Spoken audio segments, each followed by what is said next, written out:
Good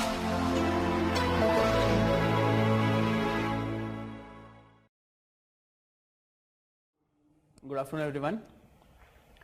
I hope all of you are doing fine. I already see some answers to the case that we are supposed to discuss. I'm sorry for the delay.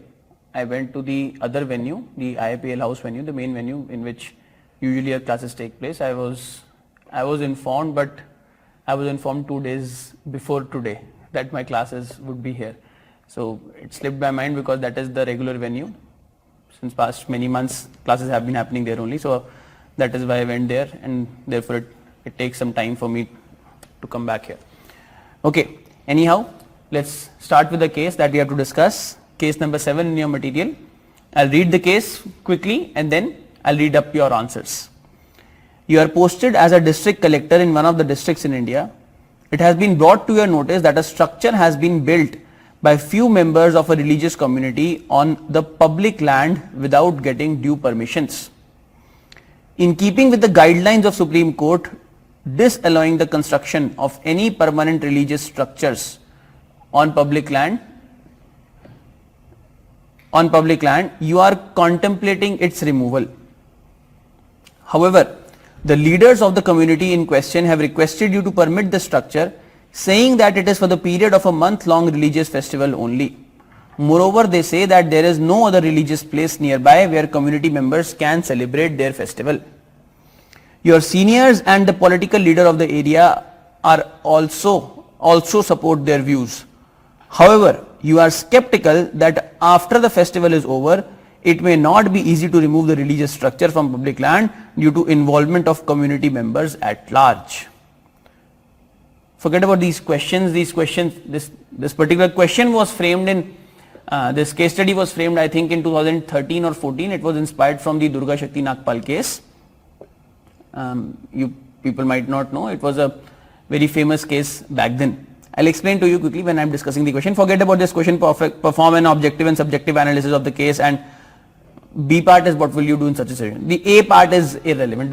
There's no meaning of objective and subjective analysis. जब बनाया था उस समय ये चीज चल रही थी, तो उस समय हमें भी इतनी clarity नहीं थी. This is, I think, 2013 or 14 question. So we did not even know. We put this particular question as such. So now let me read your answers. Just a second.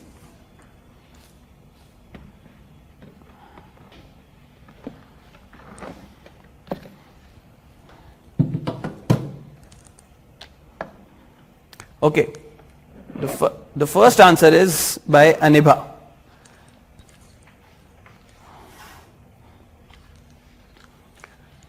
As per the guidelines given by Supreme Court, it is imperative to exercise on removal, relocation and regularization of unauthorized religious structures on public land. However, knowing the fact about guidelines, community has built the structure, that too without prior approval, and more to this on public land. This is direct violation of law. The stakeholders are religious community, myself as district collector representing the state, my seniors, political leaders. The ethical dilemma is integrity and objectivity of the DC, that is you, versus the religious faith of the community. Objective analysis, okay, you have done objective analysis. Please don't ask me, nobody please ask me in your queries that what is this objective and subjective analysis. Even I don't know what is this objective subjective analysis.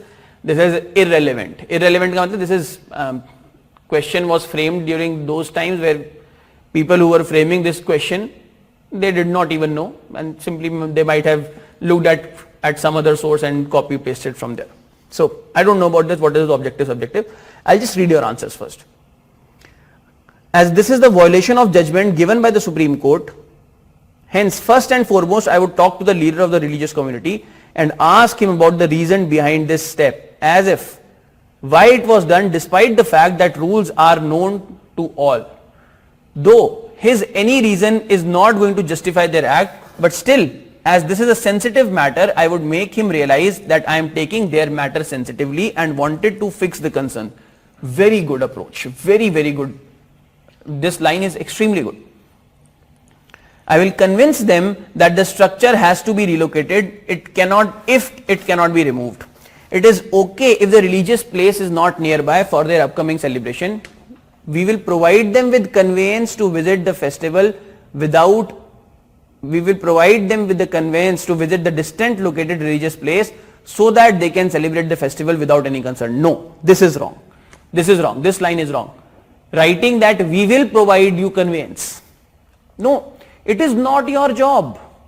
As district collector, as the agent of state, it is not your job to tell them, we will provide you conveyance. They want to provide, they say that something is far away, they will have to arrange it themselves. Government decides to do it, as in political government decides to take a decision that we will provide them conveyance. It is up to the political government. It is not your job. As a bureaucrat, your job is to first and foremost enforce law and order. Your job is to first and foremost tell the people that a particular law is being violated or an order is being violated and you need to restore it. Your job is not to tell them that we will provide you conveyance of going to some other place. That is not within your power. आपकी power के अंदर ही नहीं है वो चीज. It is not something that you can do as a district magistrate. You will not have this power. Okay, some religious community wants to go to some place and you will say that we will ferry you to that place.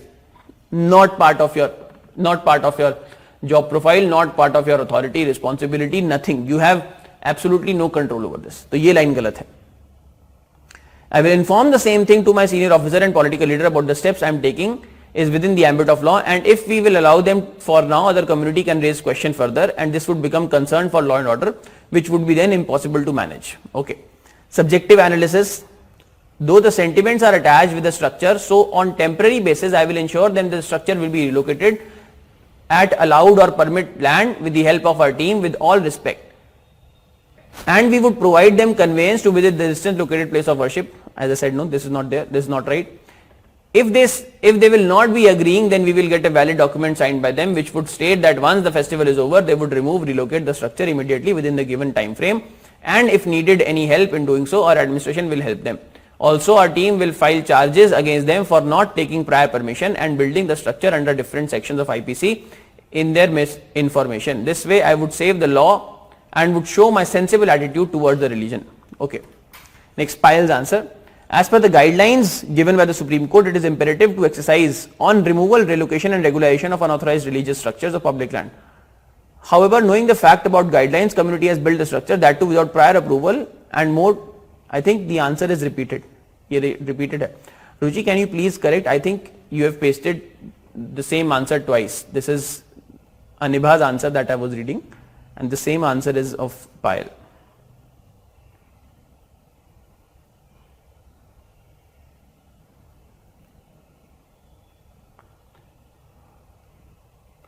Okay, I think, please ignore the previous one. Fine.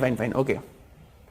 The right one is this. As per the guidelines given by the Supreme Court, it is imperative to exercise on removal, relocation, regulation and authorized religious structure. However, knowing the fact, again this one is also the same.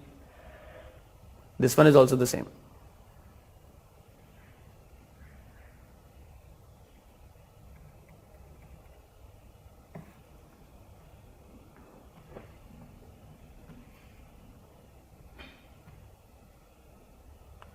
Just a second, I'll receive your queries. In meantime, I'll explain to you how can this question be answered, what is the right way to answer this question, and then I'll read up your answers as well and give my comments while reading them later. So I hope every one of you understands this case. This case is inspired from Durga Shakti Nagpal incident, in which she was the DC of some place near some place in Western UP. I think it was somewhere near Etawah, or I think it was somewhere near Bulandshahr, or probably Muradabad. I think it was not Etawah, Muradabad. I think it was Muradabad. So I'm not so sure what was the place. So she was DC of this place and a temporary religious structure, and what she did was she demolished the wall built by a religious community on public land, and it was 2012 or 13 की बात है, or maybe 14. So she demolished the wall built on public land, and that under the guidelines of Supreme Court. Supreme Court had said, this case is exactly inspired from Supreme Court guidelines. Supreme Court had said that you can demolish no such structure can come up on public land. It is the responsibility of district authorities to demolish such structures if they crop up on public land. So she demolished and then once she demolished, there was a lot of hue and cry. The case took political turns, political twist, and the government at that time, it transferred or suspended the officer. The opposition parties harped onto this issue, and this case went to CAT also, Central Administrative Tribunal also. So this case is inspired from that incident. Okay, I'll read Ila's answer and then I'll come back to my explanation. As a district collector, it is important to follow and implement the procedure of law. In the mentioned scenario, the dilemma is to choose between maintaining the integrity of the office by implementing the Supreme Court's guidelines and respecting and maintaining harmony in the community by letting the religious community members hold the structure for a month as they say so. Good. You have pointed out the dilemma quite well. I'll read out again. The dilemma is to choose between maintaining the integrity of office by implementing the Supreme Court's guidelines and respecting and maintaining the harmony in the community by letting the religious community members hold the structure for a month as they say so. While it would be correct to state that our constitution through Article 25 allows individual to freely profess, practice and propagate religion, it cannot be ignored that the same article states all individuals are equally entitled to this right and it is subject to public order and morality. Beautifully put, beautifully put. Therefore, taking into consideration the Supreme Court's guidelines and constitution, giving an exemption to one particular religious community will set a wrong precedent for other communities to follow. Good. There is also a possibility that not following guidelines might become normal. Hence, it is important to prevent this from occurrence, while also showing due respect to the religious sentiments to maintain harmony. In the mentioned scenario, the construction of religious structure should be disallowed after convincing the community members as to why its construction may lead to problems in future. It is important to do the latter so that other followers of the particular religion do not develop the notion that their sentiments have been disrespected and by any means provide a chance to use this as a tool for driving disharmony in the society. However, even if the community members are not convinced, the course of law would follow and resulting consequences, if any, should be dealt as per need. बहुत ही very good way of writing an answer and it's almost perfect language that you have chosen. Very good. Next, the conflict faced by DM here is between non-partisanship and empathy. It is quite evident that the BDO has crossed the line, but it cannot be overlooked that the officer has been efficient in his duty. Given a clear passage to BDO may tempt him to commit even more serious offences. Moreover, non-utilization of any fund for the assigned development activity. I think this is next. I think this is Ila's answer to next question, ninth question. Ninth question ka answer, Ruchi, please post it afterwards. First, let's discuss 8th and then we'll discuss 9th. I think the answer, this video wala is the 8th case study. 8th case study. Okay. Now, as I was saying, I was talking about this Durga Shakti Nagpal case. So, this is quite common. Most of you would have heard, would have come across many such cases of appropriation of public property for some particular purpose. Appropriation of public places for some particular purpose. For example, you would have seen examples of, let's say, people building temporary or makeshift worshipping places in parks, people building some temporary or makeshift places, let's say Durga Puja pandals on the roads, people building worshipping or places for offering namaz at certain places which are public places. So you would have come across so many incidents of this sort where public places have been appropriated. Now there are clear guidelines that use of public places for religious purposes, there must be a prior permission taken by the district authorities. It is the district collector which will give a permission.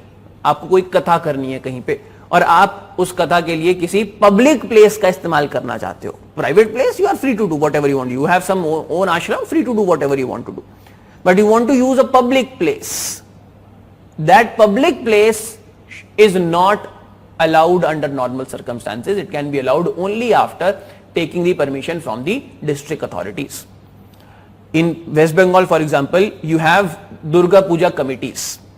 You have in all the divisions of a particular district, there would be a Durga Puja. In fact, in all the societies, there would be a Durga Puja committee, and the district officer or somebody from his or her office would necessarily be a part of that Durga Puja committee. Why? Because official presence, it's not like people coming together and making all the arrangements. Yes, people would be doing that, but in the committee on official presence is mandated. Why? Because official presence would ensure that all the permissions are taken in advance, would have to be complied with. Any rule, any law that the government has made regarding how the procession would be taken or how the puja would be done, everything would have to be done according to whatever the prescribed guidelines are. And for that, official presence is necessary. So, use of public place for religious purposes has been strictly defined or has been strictly regulated, and the Supreme Court guidelines clearly state that under what circumstances public place can be used for this purpose. In this case, the answer is very simple. You have to be sensitive to the community. Whatever the community is, you would have to be sensitive to their request, and at the same time you have to be firm in your decision. In your answer, you can write these two lines, that being sensitive or being emotionally intelligent means that we recognize other person's emotions, and at the same time we ensure that our objective does not get compromised, or our target or our duty is not compromised. You can be sensitive however much you want to be to that particular community, but at the same time that should not result in any way, in obstruction or an obstruction of public order, in occupying of public property or things of this sort. So your answers must reflect this. At the same time, your answers must also reflect the understanding of this issue at a deeper level. I mean, your answers do reflect, but I am just telling it for others who might not appreciate this particular fact as much. The actions that you take would have deep consequences. जैसे मैंने आपको दुर्गा शक्ति नागपाल का case बताया, in that case she did not hurt anyone, as in there was no violence that took place, no police lathi charge. Abhi few days before you saw that one person got shot during Durga Puja procession in Bengal, in Bihar, and the SP, she has been transferred, or I'm not following the case, but I think she has been transferred, and or maybe I don't know if suspended or not, but at least she has been transferred. In Durga Shakti Nagpal's case, nobody was hurt, no violence was reported. The government, the district authorities went quietly and they quietly demolished the wall. From next day, the violence started to occur. From next day, the protest and violence that they started to occur. So you should appreciate the fact that your actions, your firmness must be communicated in a manner that does not lead to worse consequences. आपके answer में reflection होना चाहिए. कई बार ऐसा होता है, when we are writing our answers, two things may happen. One, we may say that no, this is my duty and certainly I will do that, and therefore whoever comes in my way, I have got the power, I have got the authority, and it is my responsibility to ensure that I am going to deal it with a strong hand. This is one approach. Second approach is, you are focusing on sensitivity, you are focusing on being considerate about the religious issue, and that may reflect your indecisiveness. That may give a hint that you may not be able to take an action in this case. You may be able to tolerate this particular issue. जैसे आप लिख सकते हो अपने answer में that I will take an undertaking from them that if within 1 month the structure is not demolished, then legal proceedings can be initiated against them. Through this line, you would be reflecting that you are considerate to their cause, not just considerate to their cause, but at the same time you are willing to approve their illegal occupation without taking any action. ये दो extremes हैं. अब I'm certainly not going to talk about that extreme in which you say नहीं सब कुछ allowed है, back date से permission दे देंगे. That is another extreme. That certainly would be more on illegal side, so we are not discussing that. Your answer must reflect sensitivity and firmness. दोनों चीजें होनी चाहिए. When I talk about sensitivity, that does not mean that you become indecisive. And when I talk about firmness, that does not mean that you deal with a strong hand or in a violent manner with the people. Sensitivity and firmness, the balance here means emotional intelligence. The balance here means that you would take steps before any violence occurs. You would take steps before any political interference occur, and at the same time you would be prepared for any consequences that may follow.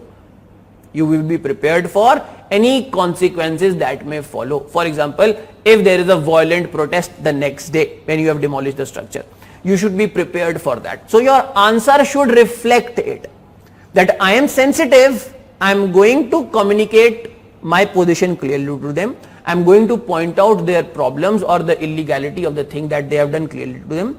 At the same time, I will let them know that the government is going to demolish this, the administration is going to demolish this, and without any further delay, the administration is here to demolish it.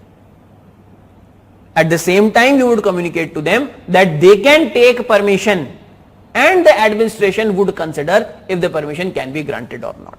ये अपने answer में एक line जरूर लिखना, that the legal way of taking permission should also be communicated to them, that what is the right way to take permission. They should take permission, they should make preparations according to that preparation. Why don't people take permission?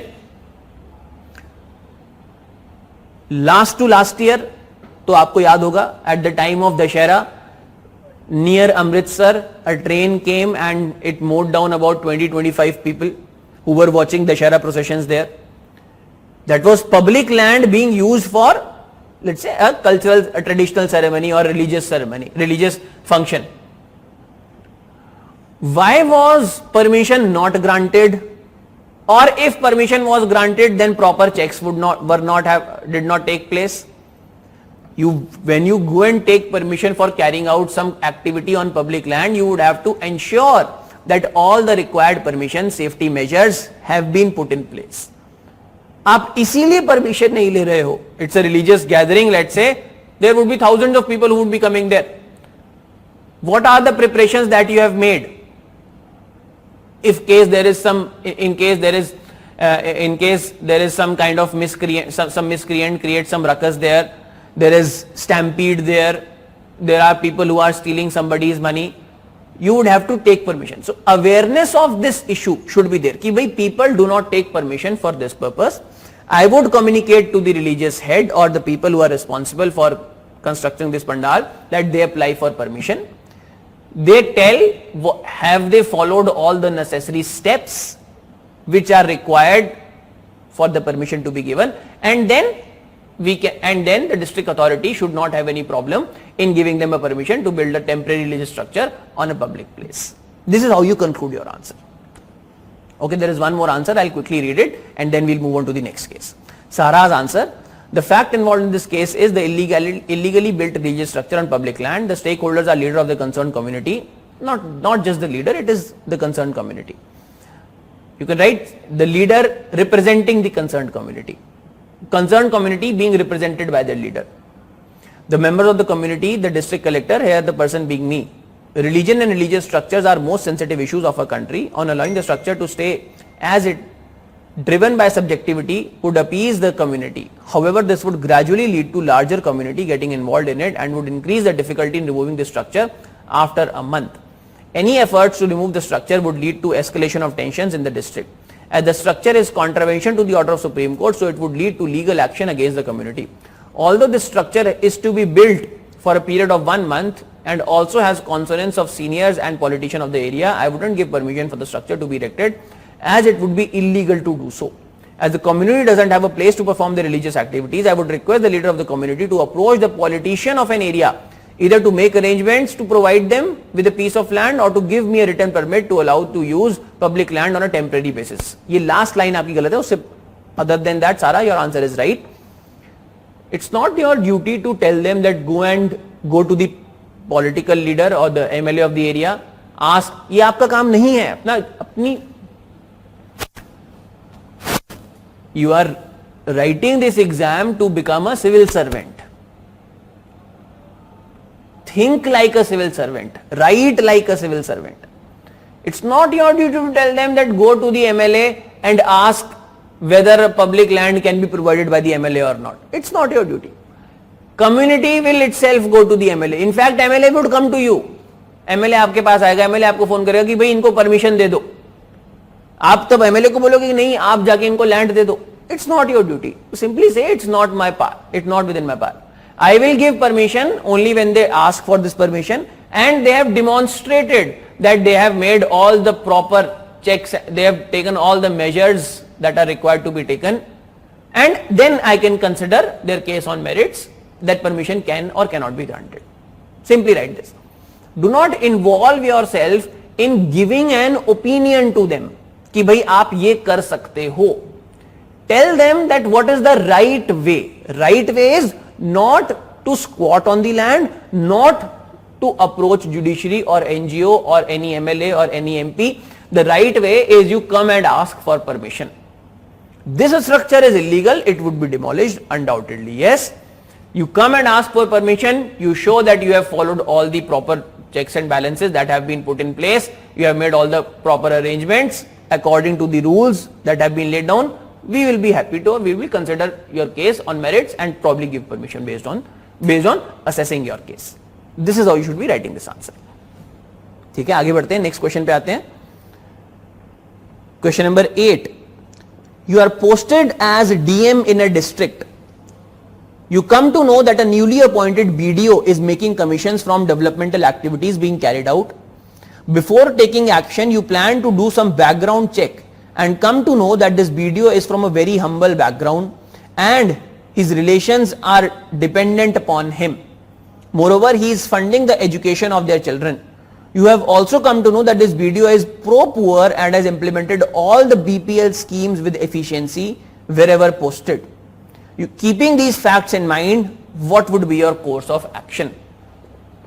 So I asked you to write an answer to this particular question.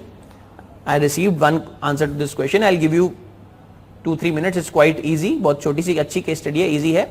Take about 3-4 minutes. Please submit your answers quickly so that we can discuss. Yesterday we discussed only 4 case studies. Normally I am able to discuss about 5 or 6 case studies. On an average I am able to discuss. In some classes I have discussed 7 or 8. Some classes I discussed 3 or 4 also. कुछ ऐसे. So normally my target is to discuss about 5 to 6 case studies in every class. So if you are fast, you are quick in submitting your responses, we will be able to catch. There is as such there is no limit on number of classes on this batch, but why keep on extending the number of classes? After 3 or 4 classes, even today, the purpose is to generate a habit of writing in you and then improve that writing. Because words are very important. Words as in the choice of words. You would be seeing, you would be noticing that when I read your answers, I correct you that no, this is not required, this is wrong, this should not be there in the answer. So this is what this habit of writing your answers, submitting and me reading them, pointing out that what can be the mistake or how can it be improved, is a very good exercise for you to write better case studies answer. So अगर आप तेजी से लिखोगे तो हम तेजी से discuss कर पाएंगे. Take few minutes of time and then we'll start discussing.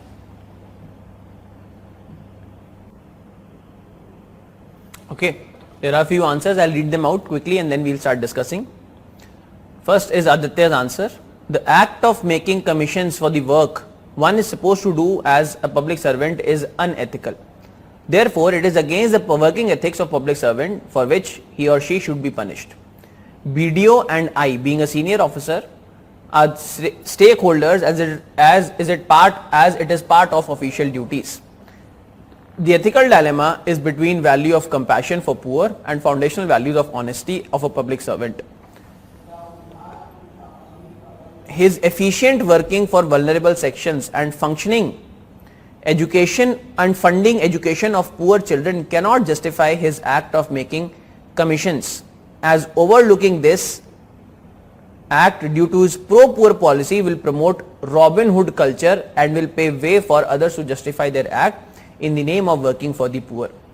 But keeping his efficient working methods in mind, a mild punishment will be just for his act as he did not commit any severe act of corruption, and also this will set a precedent for others to not follow similar path. Where is it written, Aditya, that he did not, he is working that my क्या नाम उसका, for where is it written that he did not commit any severe act of corruption? Nowhere. Simply write he would be punished according to the gravity of his crime. You are no one to punish. आप उसकी केवल complaint कर सकते हो. You are a senior, you are not in a position to punish the person. Remember this. Who will punish that person?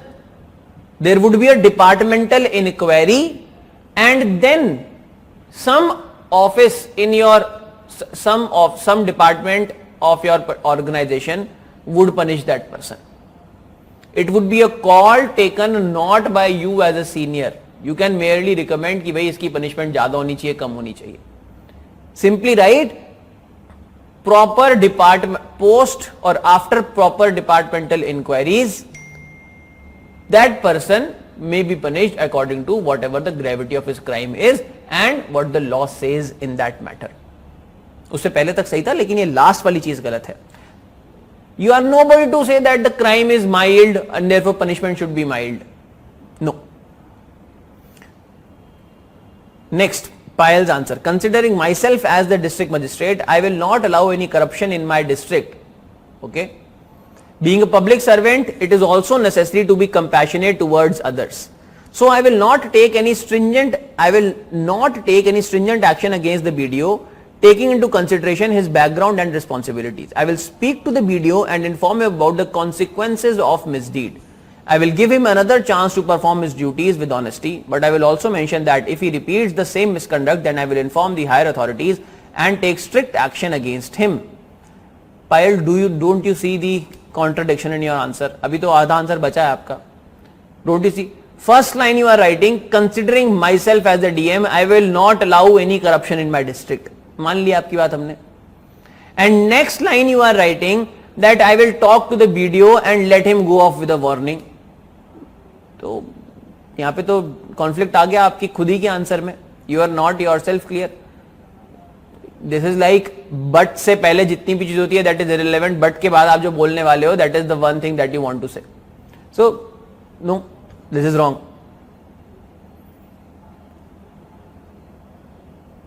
I will arrange for a campaign to inform the people of my district. No commission or bribe should be given to any public servant for developmental activities. If anyone is found violating the rules, that person will be penalized. I will also make a team of 5 local people who will secretly work as informers and provide me with the information of any kind of corruption in my district. बासीपुर तो देखी होगी आपने. हिंदुस्तान में जब तक cinema है, cinema से inspire होकर आंसर नहीं लिखने हैं.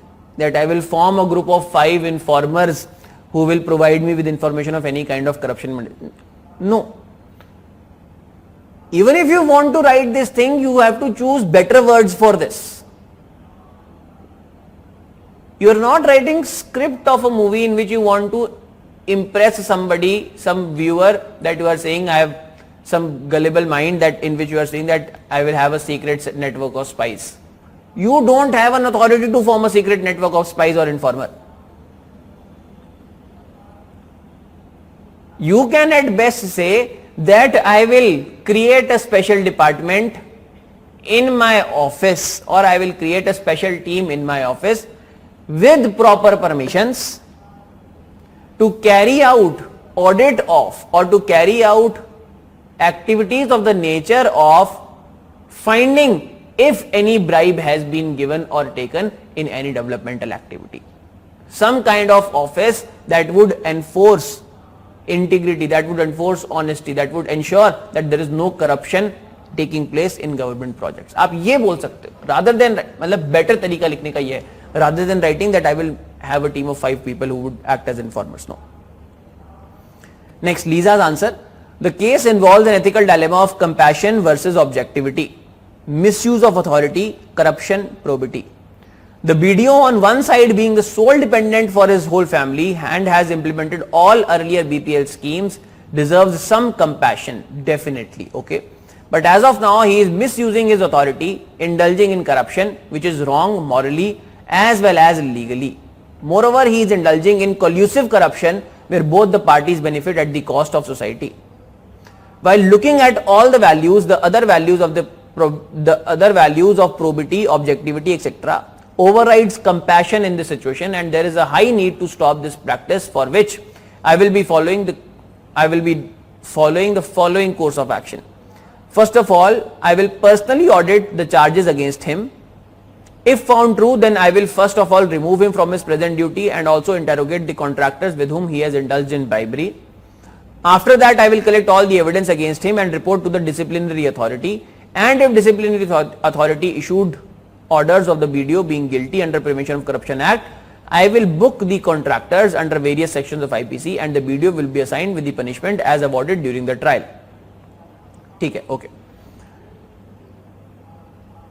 Sharon's answer. Ethical issues involved here are upholding integrity of the office of BDO, appreciating the officer's previous efforts but also admonishing him for his present act. Stakeholders are the BDO, myself, the community members or the general population.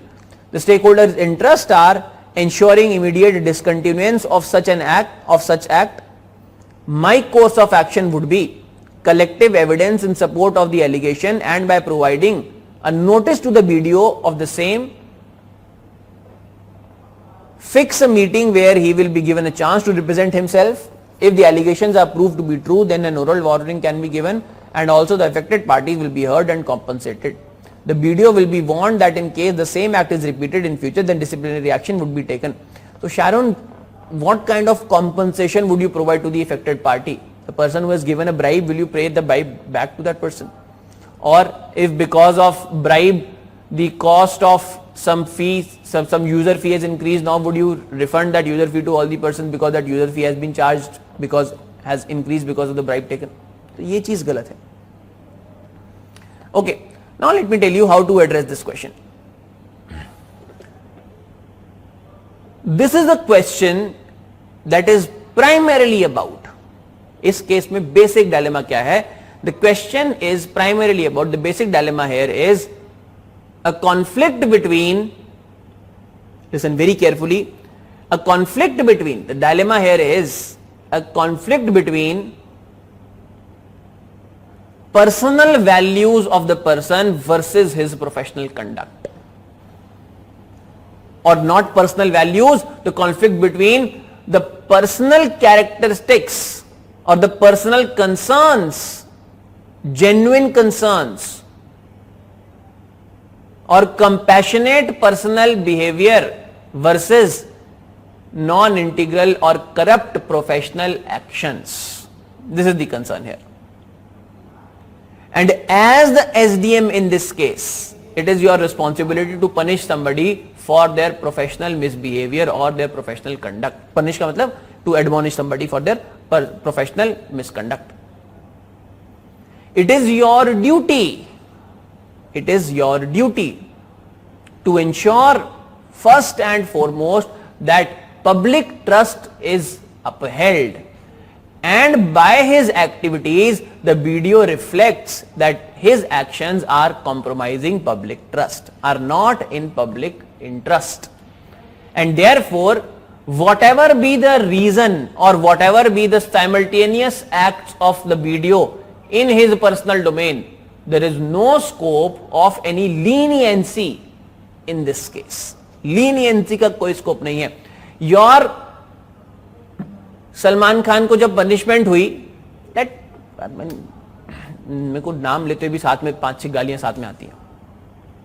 When that man got convicted by the court in 2014, his fan base and even the media is justifying that he is running one of the largest organizations of humanitarian organization, being human, and therefore he should be let off.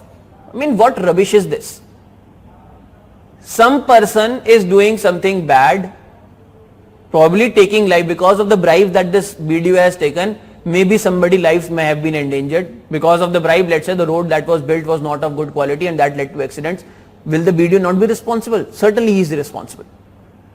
Your acts or your good acts or good deeds do not justify your bad deeds. All these things, these are separate issues, separate. One type of client, I treat that client very fairly. एक type का व्यक्ति मेरे पास आता है, I treat आपसे कोई, I will not take any bribe from you, I will do all your work quickly, you will not have to wait in the line. So that person, if you go and ask my review from that person will give 10 out of 10 to me. But somebody else comes to me, then I keep that person waiting, take bribe, do not do his work, keep on delaying whatever work that person is saying. You go and ask my review from that person. Aren't these two distinct things? Your good act must not be judged by your bad act. Your bad act must not be judged by your good act. An act has to be judged in itself. Circumstances is different. Circumstance of action may justify or not justify the manner in which you have acted. Circumstances is a different thing. किस circumstance में आपने act किया? Let's say you took bribe in a circumstance that necessitated taking bribe. No, I cannot think of any circumstance that necessitates taking bribe, but hypothetically मान लेते हैं. हमें this is wrong that I am telling you. ये गलत चीज है, but केवल आपके समझाने के लिए, just for teaching, just for explaining this to you, I am thinking of some hypothetical example. For some purpose, you have taken or you have given a bribe. Circumstance. Kantian ethics. Kantian ethics क्या बोलते हैं? Lying is bad. Lying for the sake of saving someone's life is also bad. Somebody is at hide. Common example क्या देते हैं हम Kantian ethics का? Somebody is hiding in your home and a murderer is looking for that person, comes and asks, is that person at your home? You know that if you tell that person that he is at home, that person will certainly murder that person. Person A, B, C, you are person B. Person A comes to your home hiding from person C. Person C comes to your door and says, is person A home? Do you lie or do you tell the truth? Kant would say that in this case also, if you lie, your act is wrong. But this wrong is less wrong as compared to another kind of lying. अगर आपने normally और झूठ बोल, इस लाई को हम थोड़ा सा जस्टिफाई कर सकते हैं. Kant will say it is wrong. It is wrong on parameters of rightness or wrongness. This act would be judged as wrong, but it would be less wrong as compared to a white lie, a blatant lie. Less wrong compared to wrong it is, but less wrong compared to that. This is a circumstantial judgment. Circumstances leading to judgment. This is not circumstances leading to judgment. Two different acts and two different unrelated acts. If you look at the record, for example, I'll give you some examples also, real life example. I have a friend who is working in Uttarakhand government, and that person says he and his batchmate, two people, they joined and they got posting in Uttarakhand cadre. They trained together and now both of them are posted in Uttarakhand. And my friend, he says that that particular guy, he is of younger age. Younger age as in when he got selected, he was about 23-24 years of age. And my friend, when he got selected, he was about 28-29 years of age. So he says that person, that younger one, he says the entire office has been fed up of him, that he is blatantly, openly taking bribes. And he is taking bribes not just from large projects, he is taking bribes from every small project also. And everybody has been fed up of that person. The background from that person, background from which that person comes, is a very humble background. He comes from not so well-to-do family, and he says this, he wears this on his sleeve, he says this with pride. भाई हम तो पैसे वालों से लूट रहे हैं. He says this with pride. That we are stealing from businesses, people who are carrying out some project. And it is my right, he says that it is my right to steal from them or take bribe from them. And he doesn't let anybody go. He takes bribe from everyone. Is it justifiable that your condition, that you come from a poor family or not so well-to-do family or any other kind of, let's say, socially exploited group, does it justify your behavior in another domain? It does not. तो ये जो चीज आपको answer में दे रखी है, it is there just so that you are able to slip in on this path and say I will treat this person with compassion, जैसा कि आप में से कुछ लोगों ने बोला है, treat this person with compassion or treat this person with some kind of less punishment. No, the person deserves less punishment only if the circumstance in which that person took bribe was a compelling circumstance or gave bribe was a compelling circumstance.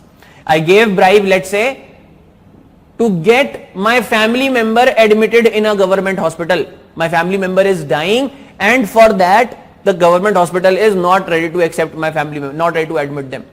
In that case, I am being forced to give bribe. Forced to give bribe.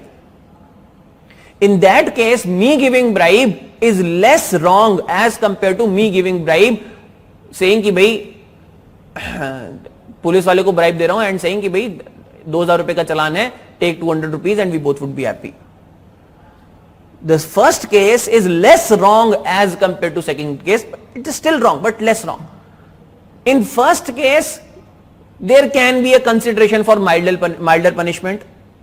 There can be a consideration for revealing me. There can be consideration for revealing at a later date that I was forced to give bribe. I did not want to give bribe. So therefore, I should be cleared of charges, and this person who took the bribe should be charged. The Amendment to Prevention of Corruption Act in 2018 has such provision. So circumstances and your actions may be a consideration कि भाई how do you act. But two different acts, one is a professional sphere, one is your personal sphere. Two different acts, two different spheres, two different domains of acting. One cannot ever justify the other. You take bribe and you spend some part of that in education. करते होगे, you can do, but that will not in any way reduce the quantum of punishment that you deserve to get for taking that bribe. So please remember this thing. The distinction between your professional conduct, the expectation from a BDO is to uphold public interest, is to ensure that the public trust in the system is maintained at all the time. That is BDO's responsibility. And your responsibility is also the same, and if you see that your junior is not able to uphold that responsibility, it is your responsibility to temporarily suspend him and at the same time initiate legal proceedings initiate departmental inquiry against that person. ऐसा भी हो सकता है अगर आपको उसको Fairlie treat करना है, अगर आप उसके भावनाओं में बह गए और आप उसको अच्छा ट्रीट करना चाहते हो, the best that you can write in your answer is this: from his personal conduct, it seems that the person would also be integral in his professional domain.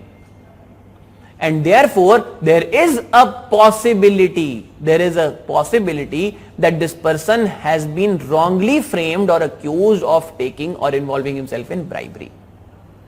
Personal conduct flows into your professional conduct, into your professional duty. And since the personal conduct or the personal values of the person BDO concerned seems to be that of compassion, it may be expected that that person's professional conduct is also of integrity, and hence there are chances that the person has been wrongly framed or accused. And the solution in that case is also the same, that there would be a departmental inquiry. There has to be a temporary suspension because the person has been accused, and therefore his continuance would undermine public trust in the organization, and therefore he would have to be suspended for some time pending his departmental inquiry, and the results thereof the person can join or be suspended after, or be removed, transferred, or whatever the punishment is after that. I hope you get I hope you get the answer, how to write the answer to this case. जैसा कि मैंने अभी देखा, मैंने आपके इतने सारे answer पढ़े, most of you were on the same domain, were writing the same point. Treat him like this and therefore, and also take action simultaneously. Now when you have listened to my answer, I am hoping that you would have added some more value to your answer writing. जैसे मैंने आपको बोला, वो personal professional वाली चीज को लिखो and then you try to explain. Think from examiner's point of view. Examiner would have read the same thing 1000 times. Not interested in giving you any marks unless and until you present something different and better to the examiner. Examiner को पता है, जैसे हम कल वो सबरीमाला वाला question discuss कर रहे थे, examiner will read first two lines of your answer and from that examiner will get to know कि आपने आगे क्या लिखा हुआ. Examiner आपका आंसर पढ़ेगा भी नहीं. Examiner will know that you have copy pasted somebody else's opinion in your answer.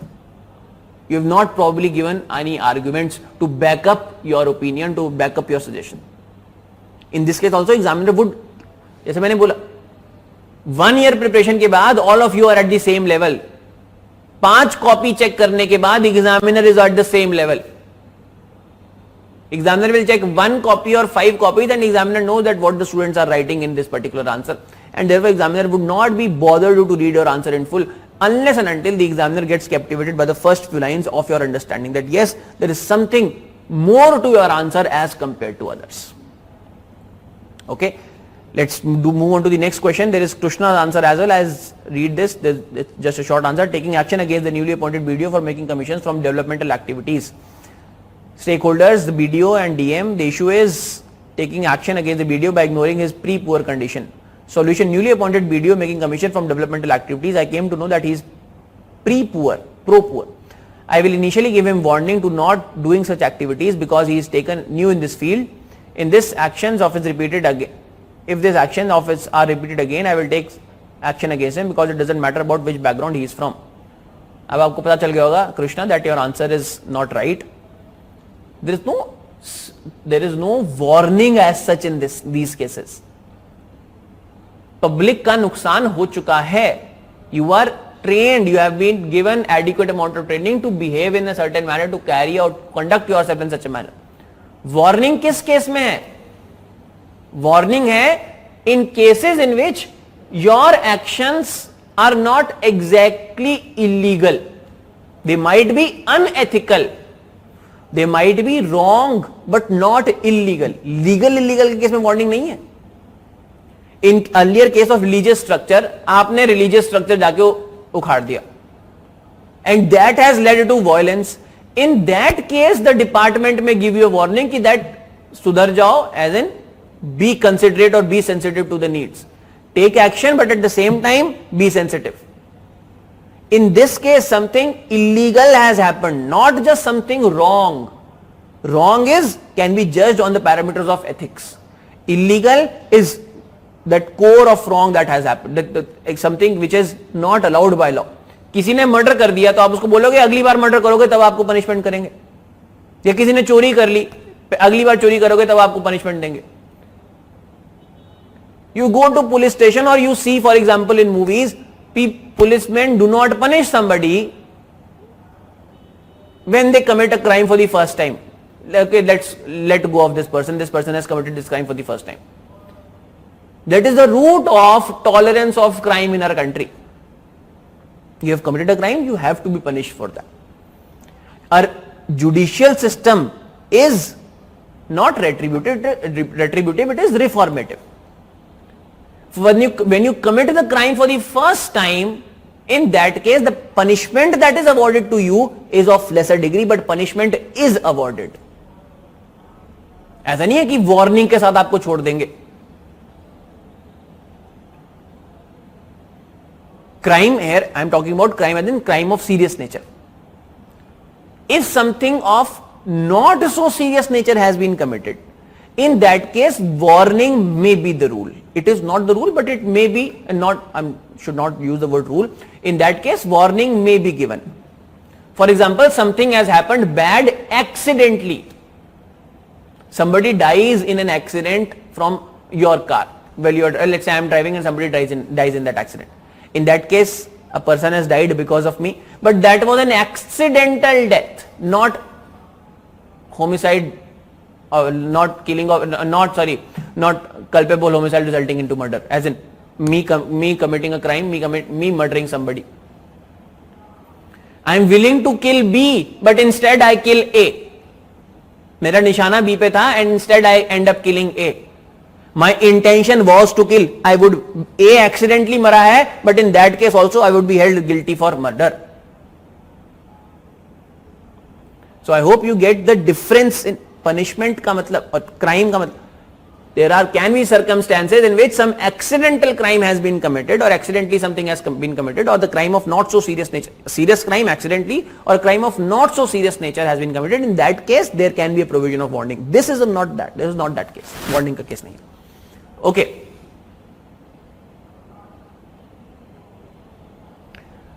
Let's read up the next question, and it's quite beautiful and elaborate question. It will take you about 10-15 minutes of time to write answer to each of these questions, each of the options that have been asked. Question number 9. I'll read it out for you, and it is now your responsibility to answer these questions. बहुत ही अच्छा question है. One of the best questions that we have framed. You are the officer in charge of overseeing refugees related issues in a multilateral humanitarian organization.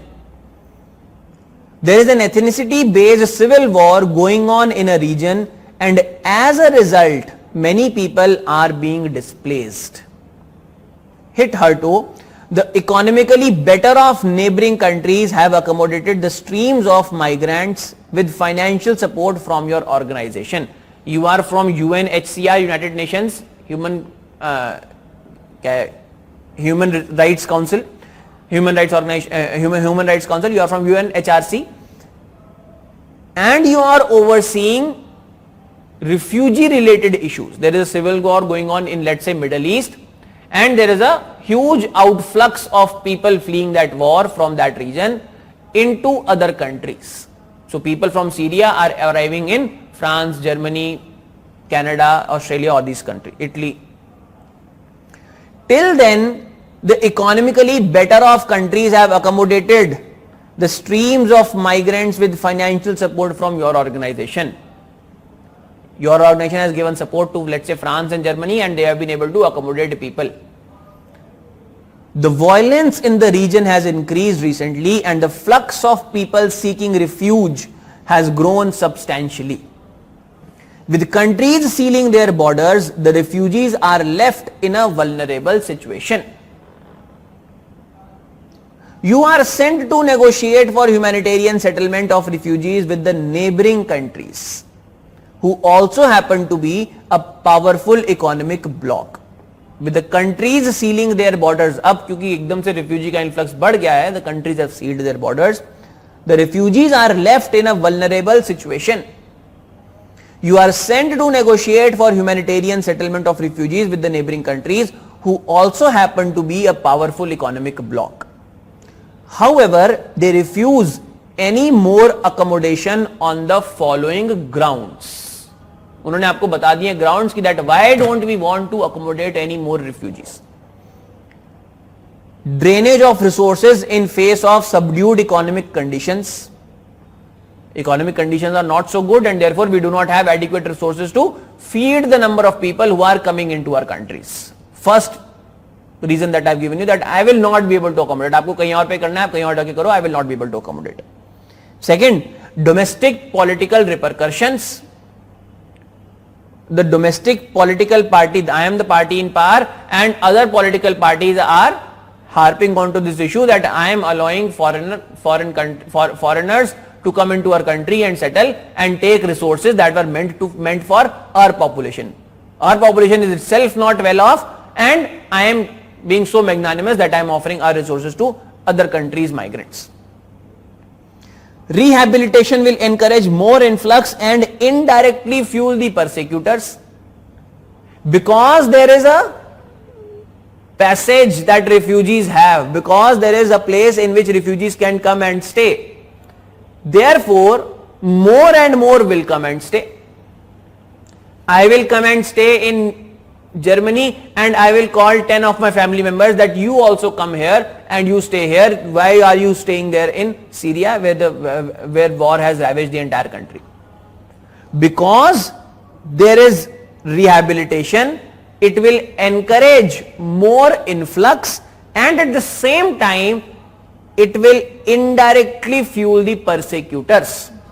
Less people would be there to defend, less people would be there which would be fighting those persecutors, those people who are creating violence, and therefore more violent activities, increased outflow, and if the inflow is absorbed, then more and more outflow would be there.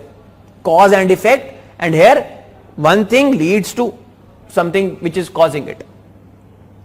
And finally, the argument that they give is permanency of settlement in the face of better prospects than at home.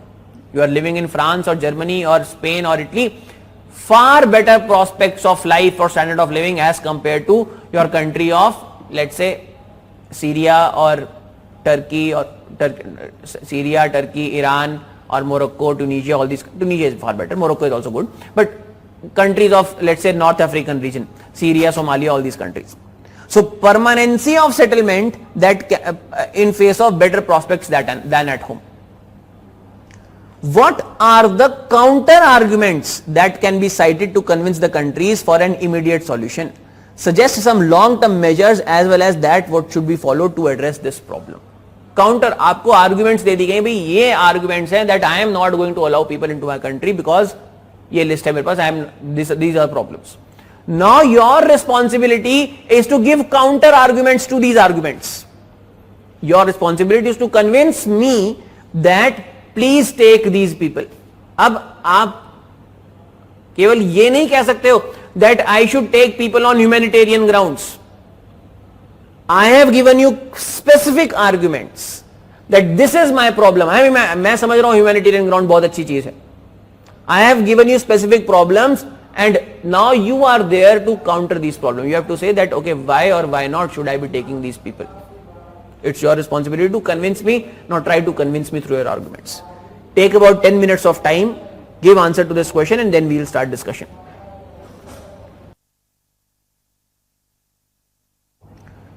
It's been about 12 minutes since I gave you this task. There are not many answers, so I'll assume that your energy levels are down or your enthusiasm is down regarding writing the answers. Anyway, that assumption would lead us to conclude these classes quickly as compared to what we expect or what we have planned to do. That's fine, good for me. Let me read the answers that have come, then I'll discuss my own views regarding this. First, Ashish's answer, and this answer came to me while I was discussing the previous question. Undoubtedly, your nation faces drainage of resources due to the influx. However, we need to understand that the sole meaning of life is to serve humanity. ये किसने बोला कि sole meaning of life is to serve humanity?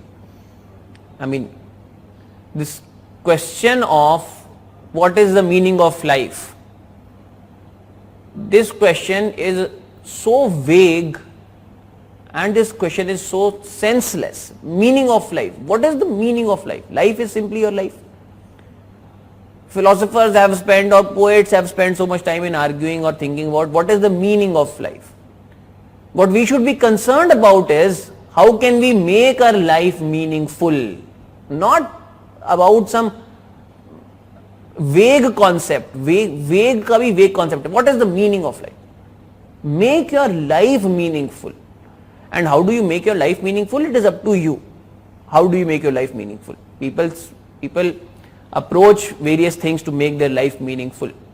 In what they find meaning of, in whatever thing they find that this thing would make our life meaningful, let them or they should pursue that. So the sole meaning of life is to serve humanity. Moreover, this is very sporadic issue which can be resolved by taking assistance from developed nations or permanent members of UNSC through dialogue. Besides this, the drainage of resource problem is temporary, and in consideration of this, your nation got younger, energetic, your nation gets younger, energetic and motivated people. Good. In later stage, you will use them as human capital of your nation, which play a vital role in growth of your nation, subject to proper skills and training provided to them. Okay, I'll come back to this argument when I'm explaining. Please keep this argument.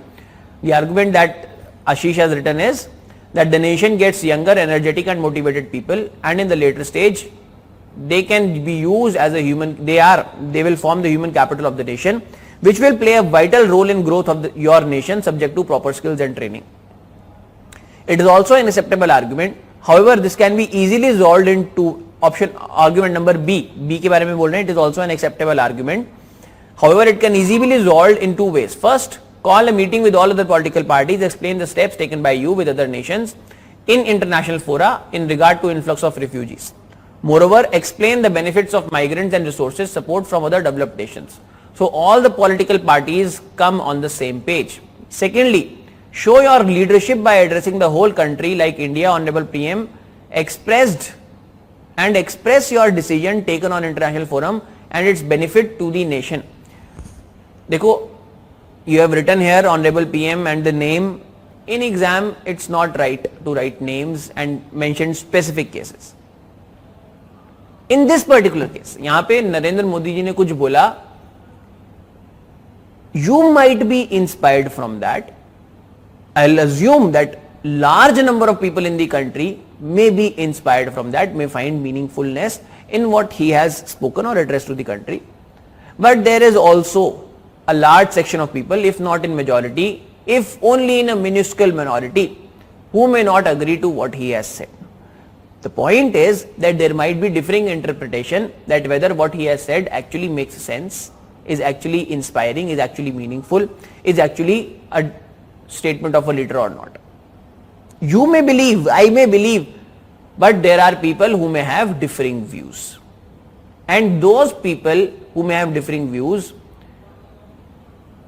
may not agree with your assessment of the statements or assessment of that this behavior qualifies to be of a statesman like behavior or a leader like behavior. There might be people who might disagree to that.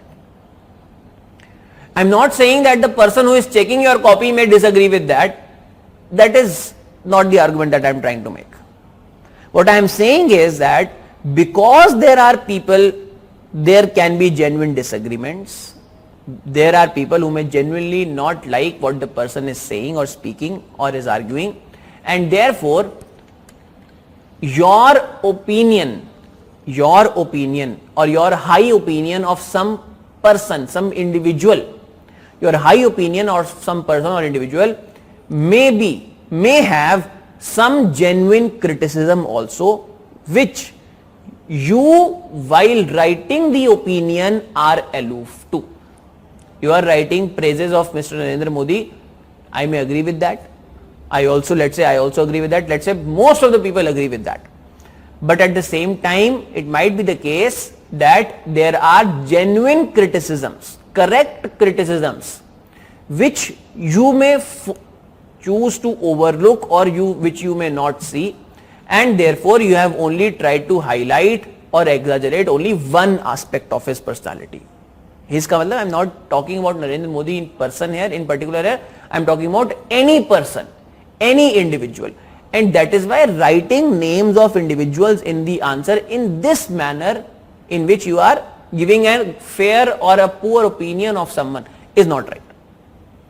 If you want to write, for example, that political leaders are involved in corruption, you give example of, let's say, Lalu Prasad Yadav. Why? Because he has been convicted. It's a judicial record that person has been convicted of doing corruption. That is not personal naming, that is referring to a judicial record. But if you want to say that Lalu Prasad's rule was very good rule, or you want to say that it was Jangal Raj, it was very poor rule, then that is a statement of opinion about a person. आप agree कर सकते हो उससे और कोई उससे disagree कर सकता है. Point is, there might be genuine arguments that can be raised against your opinion. Fact versus opinion. आपने यहाँ पे जो लिखा है वो opinion है, versus हम जो चाहते हैं आप लिखो वो fact लिखो. एक क्वेश्चन पूछा गया था पेपर 2 में या फिर पेपर 4 में कुछ सालों पहले about the size of the number of portfolios that a minister in the country can carry or should be having. During those days, Arun Jaitley was carrying 3 important portfolios. He was finance, certainly, he was defense, and he was Minister of Trade Commerce, and at the same time he was for some portion Minister of Information and Broadcasting also. So he had these 4 portfolios under his command. So question was about what is the number of portfolios, or what is the number of what is the adequate workload that a person should get in ministership. इस type का कुछ question था.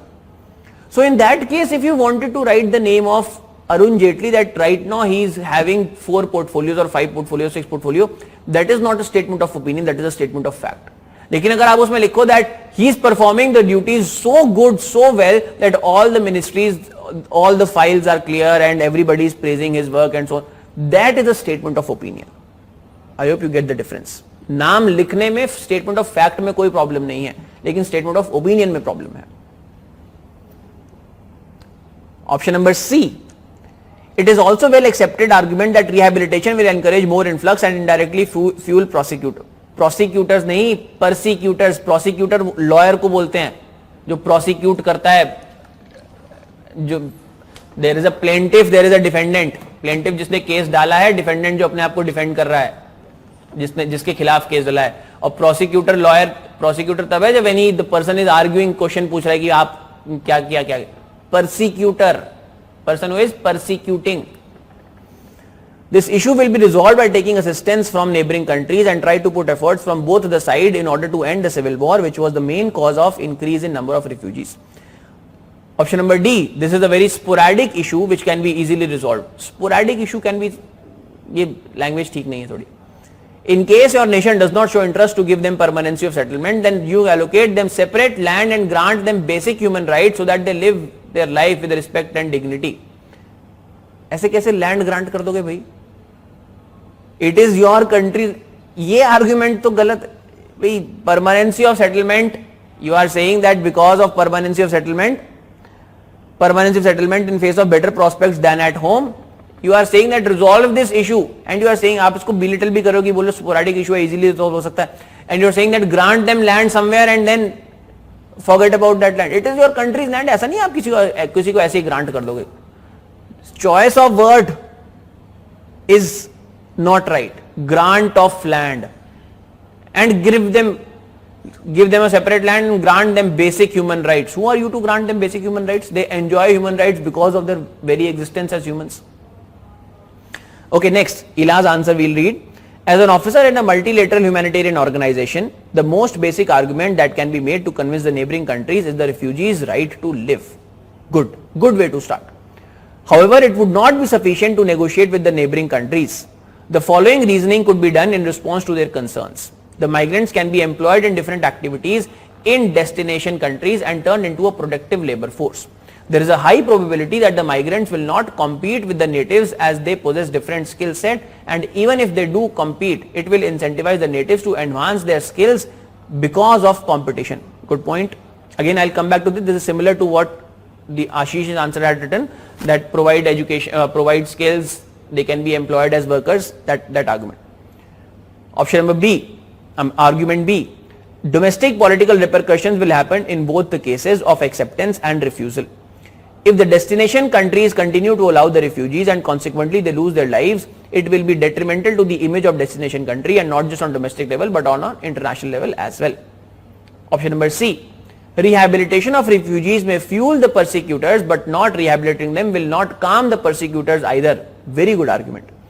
The primary concern of all stakeholders, that is the destination countries, country of origin and the organization, should be to the protection of refugees. Good. From a broader perspective, option number D, from a broader perspective, even if refugees permanently settle in the destination country, they can serve as common factor for negotiation of international investment and trade with countries of origin. ठीक है, इसके ऊपर आते हैं दोबारा से. Next, Ashwin's answer. Ashwin Sivan. First, inform the organization and other NGO to increase the donations. Find the immediate ways to ventilate money from some existing policies. Ventilate word समझ में नहीं आया, भावनाएं समझ गया मैं आपकी, लेकिन ventilate word नहीं समझ में आया. Effectively convey this option to the neighboring nations. In order to have a stable refugee settlement, proper consensus among people by increasing awareness through different channels. Backing of law is also very much needed. Taking a forward step to make our establish international laws for refugee or proper implementation of existing such laws as New York Refugee Declaration. Same time highlight domestic laws also. ठीक है. Option number 3, counter argument to third. Making a proper understanding between neighboring states and others collectively, so refugees can move from one neighboring country to far away countries. Ask such state to support and facilitate the transport of refugees, such as Italy not allowed refugees to settle but same time allowed to move to Germany. Option number 4, immediate measures to reduce the effects of ongoing migration influx. Same time, long-term measures to the refugees to get a living, to give a livelihood job more than mere settlement. And ask global participation to collectively solve the root cause more than merely solving the issue, a collective involvement of nations and individuals to solve the problem completely. ठीक है. Next, Sharon's answer. Counter arguments are: first, resource generation can be done with the help of funds from international organizations like World Bank or UNHCR under emergency situations. Domestic political repercussions can be handled by through a dialogue with various parties and a consensus building. A cap can be placed on the number of refugees and accordingly rehabilitation will be carried out. This will ensure that more refugees do not enter. Number 4, policy decisions shall be taken that shelter will only be granted for 6 to 9 months and no permanent settlement can occur at any cost, long-term measures included.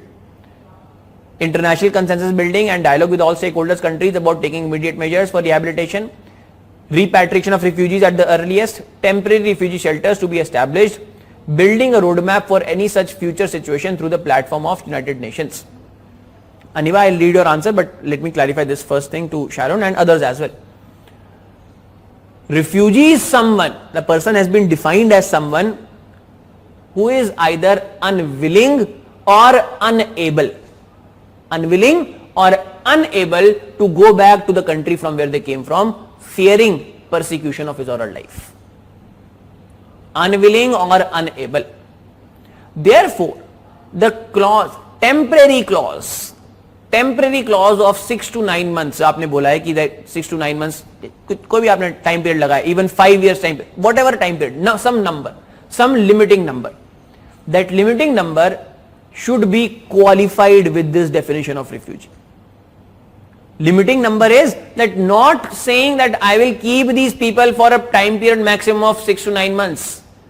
Say that these people would be kept, or I'm using the word kept, run time पे बोल रहा हूँ तो word सही करना पड़ेगा, choice of words is important. Rather than saying keeping them for a maximum period of 9 months or keeping them for a maximum period of 5 years or 10 years, rather than saying that, say that as soon as possible arrangements would be made for them to be repatriated back to their countries once the situation there normalizes. तो वो time period को counter करने के लिए मैंने बोला time period मत लिखो, time period is not right. Next, अनीबा's answer. As part of immediate solution, we can request the countries to grant the refugees with temporary settlement for the set time frame. The financial support will be given by my organization as they are powerful economic blocs, so they could be capable to arrange for accommodation. Long-term solution can be based on the following things: setting up dialogue between countries and asking their political parties to take action against civil war. There shall not be any discrimination between human on any aspects. For the refugees seeking help from developed countries to accommodate them and providing with job as per their skills. Okay, ठीक है. Okay, now let me give you my answer or my 2 bits to this answer. When you start your answer, you can start by, जैसे मैंने भी बोला, define what is a refugee. A person who is fleeing a particular place, fleeing persecution, and is unable or unwilling to go back to the place for fear of his or her life. Fleeing persecution and is unable or unwilling to go back for the fear of his or her life. That person is defined as refugee. In this case, you have been given an argument, you have been given four arguments that you would have to answer. You would have to pinpoint concretely that what counter arguments can be given. In the process of pointing out the counter arguments, जैसा आप लोगों ने लिखा है, in the process of pointing out the counter arguments, there is less emphasis on the deontological part, but more emphasis on the utilitarian part. क्योंकि मैंने आपको बोल दिया और क्वेश्चन में लिख दिया that there are specific arguments that need to be answered here. Therefore, your arguments, sometimes they have forgotten that there is a humanitarian deontological part that needs to be addressed. So there should be an emphasis in your answer. Emphasis. I'm talking about emphasis.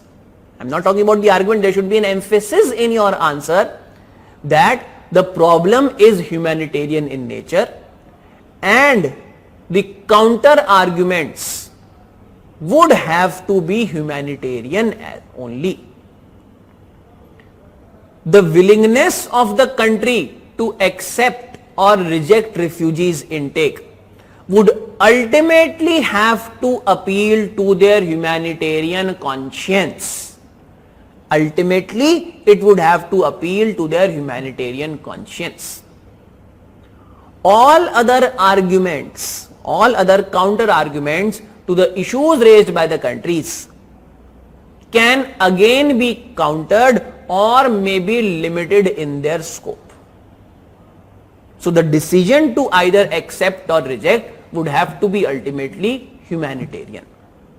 Emphasis करने को बोलो मैं first में tell the examiner that you are emphasizing the importance of humanitarian argument, and then you start giving the arguments that you have given. Then you write, for example, however, in face of the arguments given by the countries or their leaders, I would provide the following counter arguments while appealing to their humanitarian conscience. Economic drainage of resources in face of subdued economic conditions. I would try to tell them, or I would try to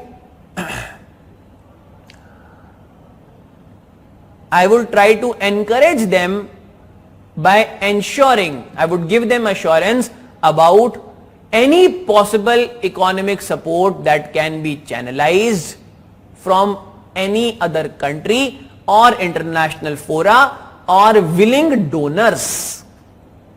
I will try to give them assurance about economic assistance that can be provided by other countries, by international organizations such as World Bank or IMF, or even individual donors who are willing to donate for this cause.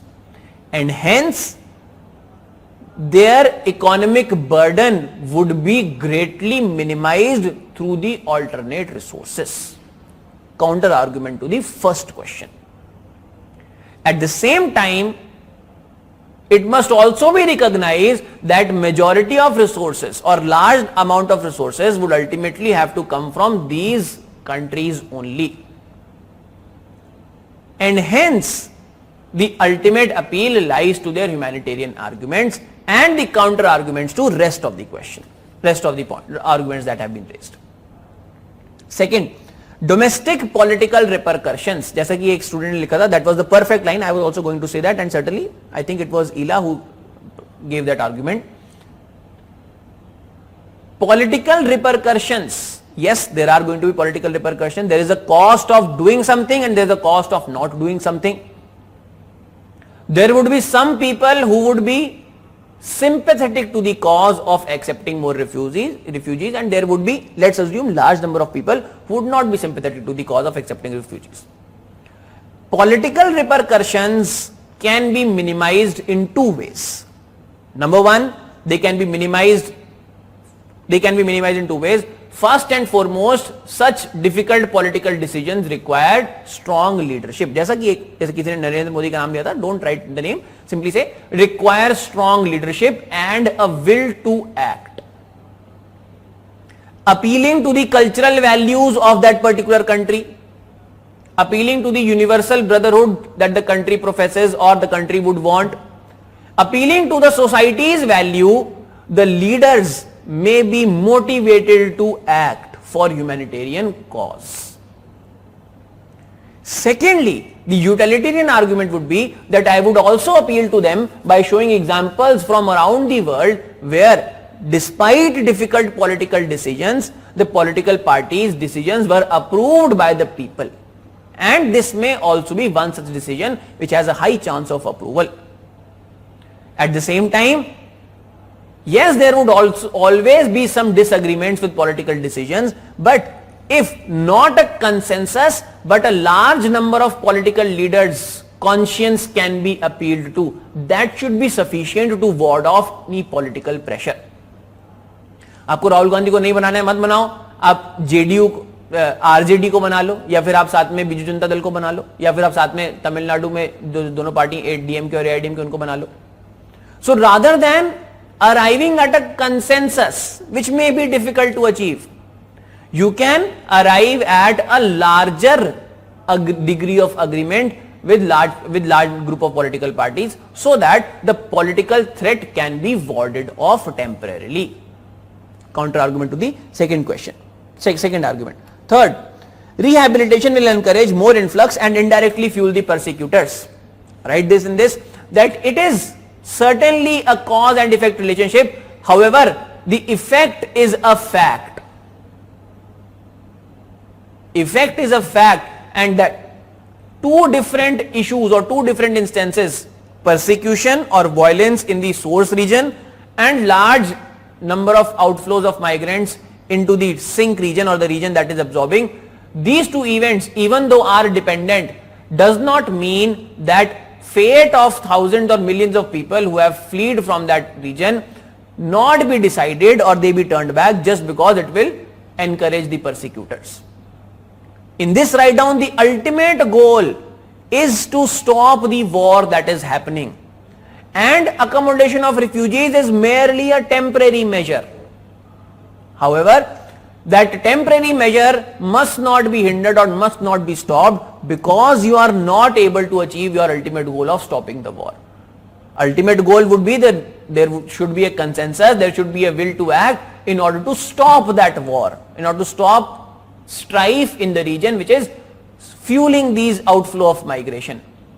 At the same time, it should not be war, it should be recognized that war is going to stop or civil war is going to calm down or come down only in a long term, medium to long term. That should not decide the fate of the people who have undertaken this arduous journey, people who have undertaken this risky journey and are at the borders of these countries. These two issues, even though dependent, but must be treated independently. The objective of stopping the war and the idea of taking more people into your borders for temporary rehabilitation and resettlement. From this, the answer to fourth will flow. Permanency of settlement in face of better prospects than at home. Undoubtedly, the prospects here are far better than as compared to home, and that is one of the primary reasons that people choose to migrate. But here, people have chosen to migrate not because of better prospect. The reason why people have migrated or refugees are there is not because of better prospects than at home, but it is because of the war that is going on. Yes, there is a genuine concern and a genuine argument that permanency of settlement would happen because of far better prospects here than at home. However,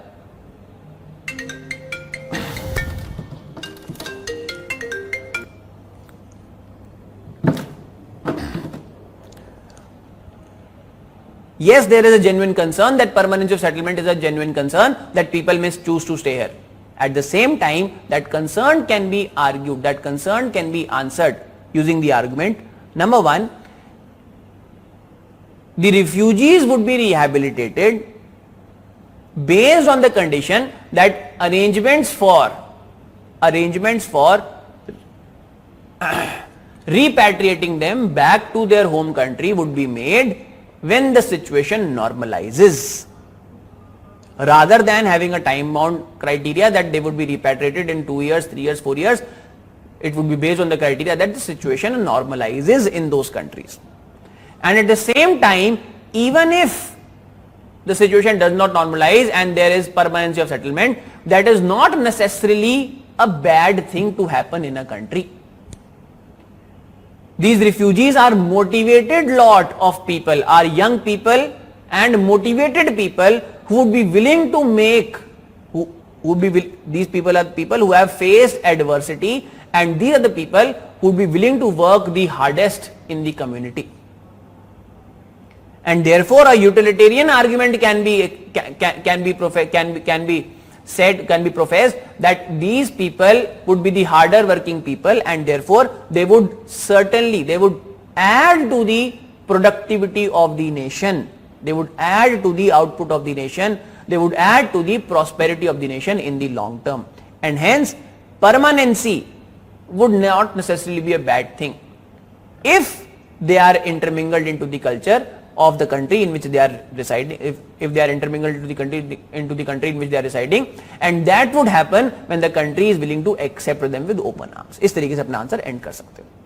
And then finally write that argument.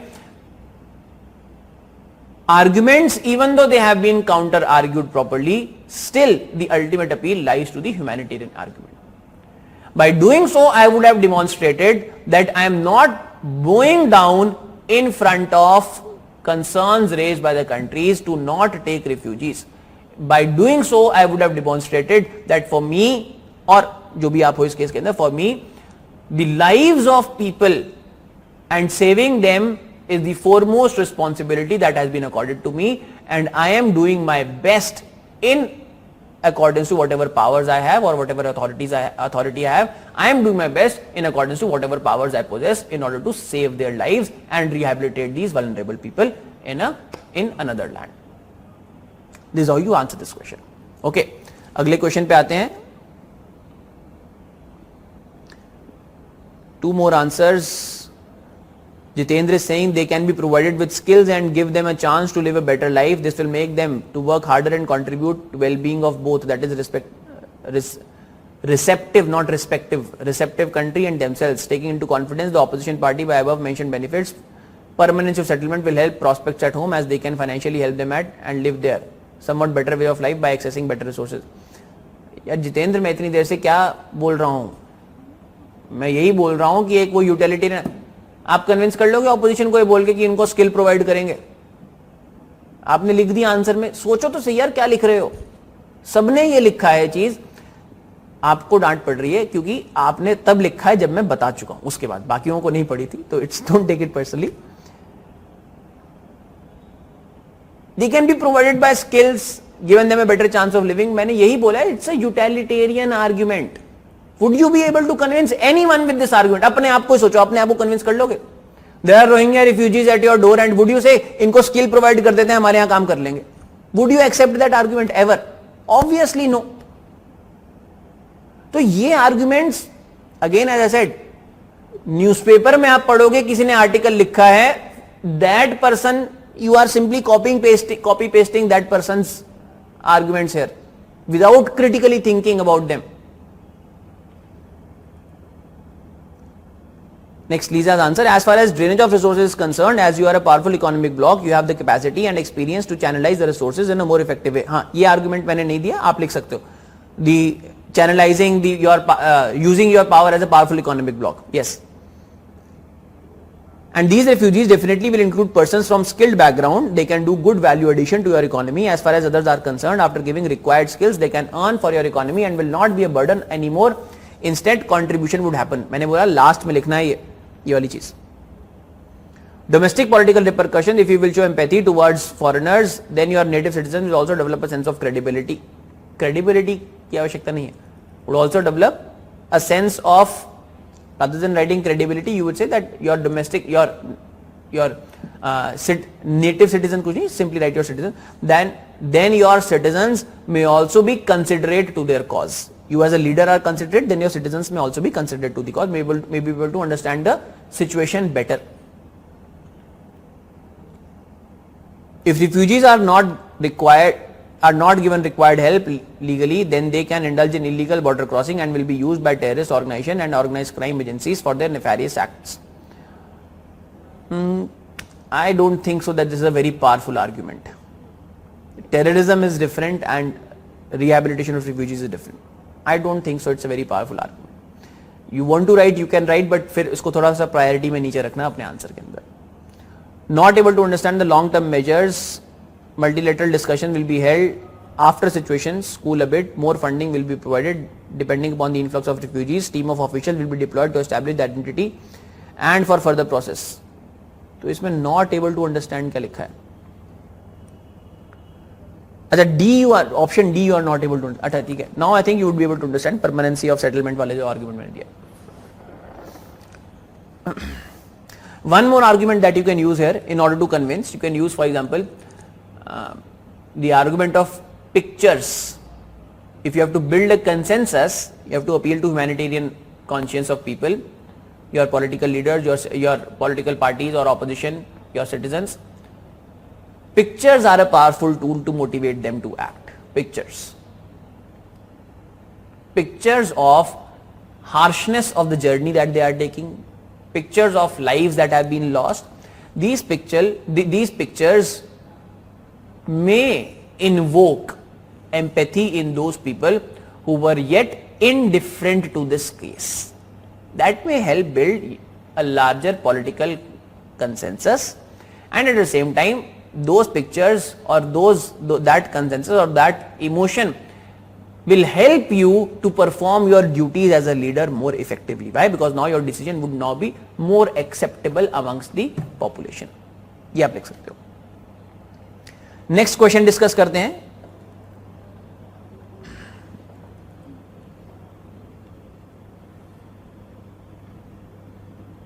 I'll read the next case study and then kindly give answers to that question.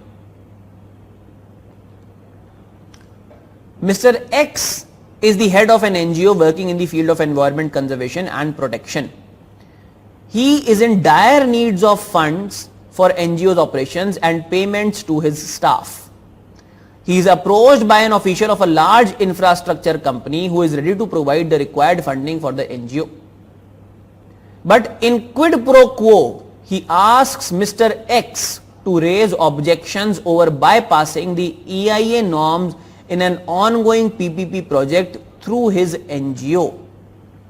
This project is being implemented by a rival infrastructure company. Mr. X knows that there have been instances of high-level corruption in the process of granting EIA to mega projects, and the information provided by the official seems to be authentic.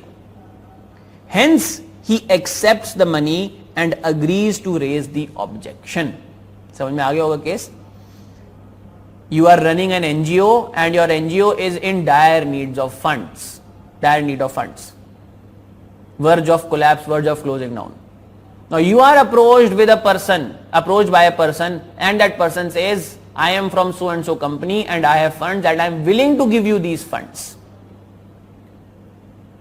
But when I give you these funds, the person asks in return that आपके NGO, environmental NGO, that you raise concern against some other project that has been implemented by a rival company. And the concern is that there is a problem in the manner in which EIA was given, environmental impact assessment was done and the permissions given. There is an issue in that. You know that there is a problem in that EIA process. You know that there is a lot of corruption involved in such permissions, such permits, such projects. You know that the request that person is asking from you is right, as in it is for the right thing. The question is, would you accept the money and raise issue? What would you do? The case is saying that you have accepted the money and agreed to raise the objection, and now the case is asking you to judge the actions of Mr. X. Suggest that if you were in Mr. X's place, would you have done the same, or would you have not done would you have done something different? The case is asking you to now judge the actions. Okay, now take about 5 minutes of time, give answers, and then we'll discuss.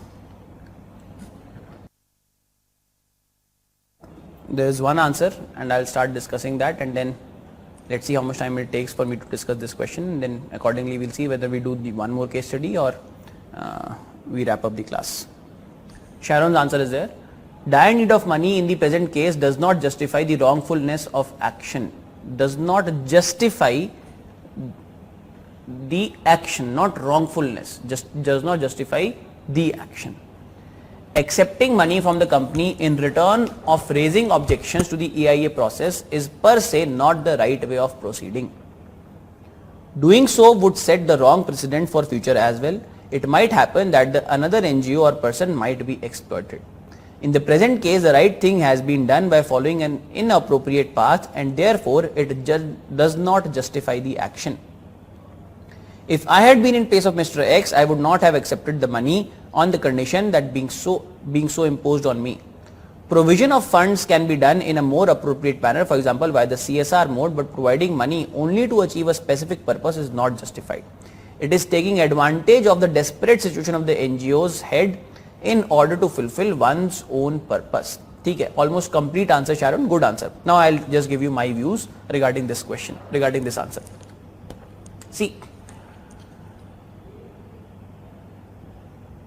in your answer you must reflect the fact that how do NGOs get funded. ये answer में होना चाहिए. Begin by telling the examiner that NGOs, non-government organization NGOs, by their very nature, NGOs by their very nature are dependent upon funds received from willing donors. NGOs do not produce any good or do not provide any service which is sold in the market, and hence funds for an NGO are determined, funds for an NGO come from willing donors, and donors would be willing to fund an NGO when they find genuineness in the activities of NGOs in the area of their concern. I am concerned about, let's say, environment, so I will look for an NGO in environment and I'll see that this is a genuine NGO, and therefore then I will donate my money to that. So genuineness and my area of interest will determine how much money do I give to a particular NGO. There are two more answers, I'll read them and then I'll come back. Ashwin, as you are an NGO and a responsible citizen, it is your duty to raise concern about mega project and issuing EIA permission if it was genuine. As getting donation from the man is not using it for professional and personal gain and utilize it for the society in the right manner. Use that money to question similar incident happen in our society.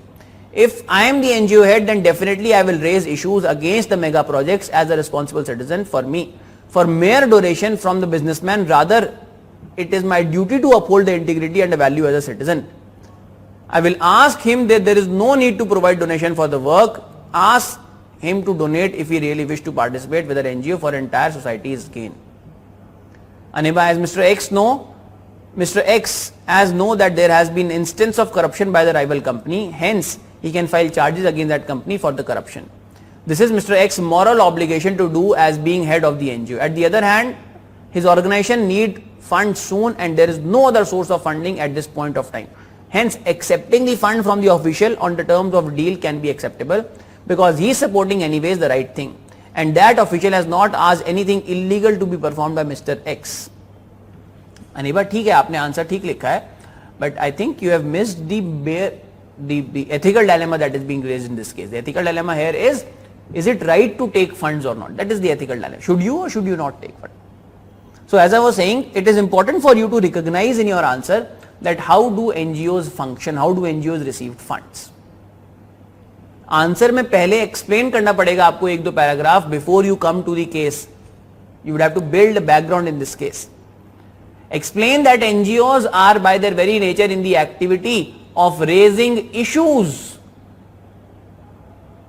or doing activity for some particular causes which does not involve production of any good or service that can be sold in the market, and hence NGOs funding is either from governments or from private individuals who are willing to donate for that particular cause. It is a voluntary donation or it is a voluntary money that comes into an NGO, not somebody's salary or not based on some contract. NGOs receive fund on voluntary basis. First you write this. Communicate to the examiner that you are understanding the gravity of the situation. Then you write, because the donation to NGOs are voluntary in nature, there might be a case that in which people donate money to an NGO would lead to a conflict of interest. Conflict of interest in the case that the person who is willing to donate money to the NGO may put some terms and conditions in order to give that funding. In order to minimize any conflict of interest in NGOs funding, not only is integrity in its working required, but at the same time that integrity has to be enforced by transparently revealing the names of any donor or any funders in that NGO. The conflict of interest is resolved, the integrity is maintained, through transparently revealing beforehand the names of any donor in that NGO, anybody who has given money to that NGO. One way to ensure integrity of the working of the process is to transparently declare names of the donors. Then you come to this particular case. This is a case in which the money that is being received, that is being offered to the NGO, is based on a quid pro quo of raising concerns which may or may not be genuine. And hence, the NGO is becoming part of a corporate rivalry. NGO is being used as a part of corporate rivalry. The donation that is being given, even though it is of voluntary nature, however, it is treating the NGO as a means to achieve its own ends in corporate rivalry. The money which is being given to the NGO is not for the cause that NGO does. It is for the purpose that would be served if the NGO raises money. And hence, the act of giving money or offering money is a wrong act. Act of offering money in return for a quid pro quo is a wrong act. And because the act of offering money is wrong, that would mean the act of accepting money also to be wrong. Step by step हम arguments पे आए हैं कि क्यों ये act गलत है, that why is this act wrong. हमने सीधा जजमेंट नहीं पास किया है. Step by step we have arrived at this. First we said that it is not NGO receives money from voluntary cause, from voluntary donations. And then we say that this is not a case of voluntary donation, this is the case of a quid pro quo donation in which you are treating NGO as a means to achieve your corporate rivalry ends. So your NGO is being used as a means for a particular purpose. It is a stepping stone. Money is being received not for the work you do, but for the effects of the work that you will do. Not for the work, but for the effects of the work. And hence, this makes this act of offering money for quid pro quo to be a wrongful act. And hence, it makes the act of accepting money also to be a wrongful act. Whether Mr. X is right or wrong, whether Mr. X is right or wrong will be determined by various issues or would be determined by various things at play in this case. First and foremost, was the company willing to offer funds to Mr. X even if he chose not to raise the issue? Mr. X raising the issue after inquiry or simply when this company has told that this issue needs to be raised. You know that EIA projects are filled with bribery. But was the issue that is being asked from Mr. X to raise, did that also involve bribery or not? Through the limited means at this NGO's disposal, Mr. X is supposed to first inquire and find out that are there any instances that point out that there may be corruption? Have any rules been bent? Have any rules not been followed? Are there any instances in this particular project which suggest that there might have been some bribery involved or some misdeed involved in granting the project to that company? And if that is the case, it is Mr. X's duty, irrespective of whether or not he receives money from the company. It is Mr. X's duty to raise the issue on due inquiry.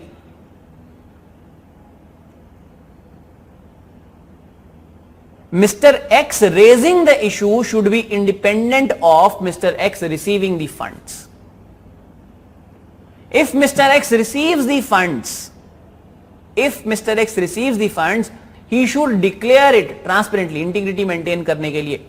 He should preempt any conflict of interest by explicitly, by openly declaring that he has received money from this particular organization. which may be a beneficiary of the activities of the NGO, or at the same time may be at the receiving ends of the activity of the NGO in case that organization is found to be indulging itself in some illegal work. जिसने पैसा दिया है, if that organization, if that company is also doing something illegal, it becomes Mr. X's responsibility to expose that too. So rather than being sucked in this corporate rivalry game and tarnishing the image of himself and his NGO, Mr. X would be better off to not accept these funds. Mr. X would be better off to not accept these funds. Why? Because then he would be sucked into this corporate rivalry and he would end up tarnishing his image, his NGO's image, and the cause for which he is fighting would be a lost cause. It is a mark of a leader to motivate his team in such dire circumstances. You may ask your team to take pay cuts. You may motivate them by telling that there was a purpose for which they have joined this NGO. You may take pay cuts yourself. You may reduce your expenses.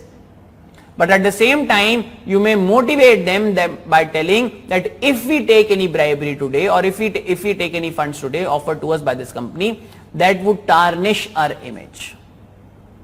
Meanwhile, you also try to arrange for funds from other voluntary donors.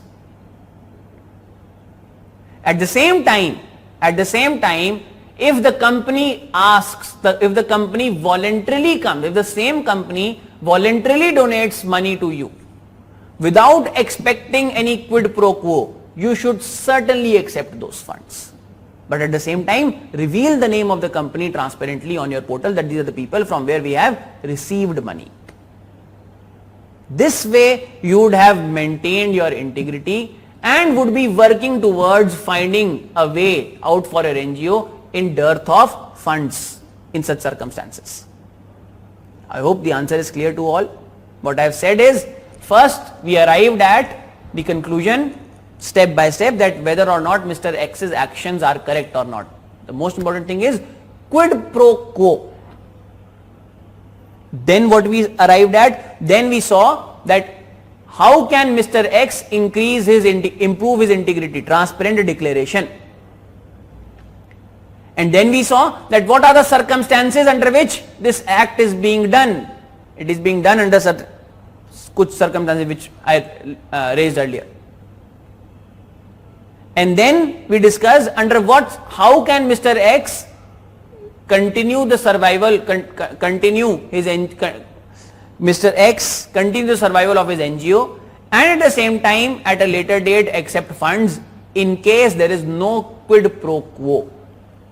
Transparently declare, maintain your integrity. This is how you should be writing your answer in this particular case.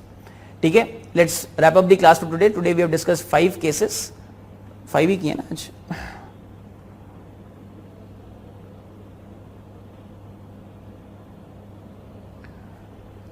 I think your next class would be either on Saturday or Monday. Let's see when your class is. We'll meet then and then we'll carry on our discussions from here. As always, the drill remains the same. You would have to keep ready the answers of next 2 cases. We'll start with discussing those cases when we come, first case and second case, whatever the case number in your material. I think it's the 11th and 12th case that we'll discuss. And then we'll, I think 4 case studies ही हुई हैं आज. This 1, 2, okay, 4 case studies we have discussed today. 4 only. Okay, again 4. Fine, ठीक है. अगली class में थोड़ी सी और speed बढ़ाएंगे. Till then, take care everyone. Goodbye.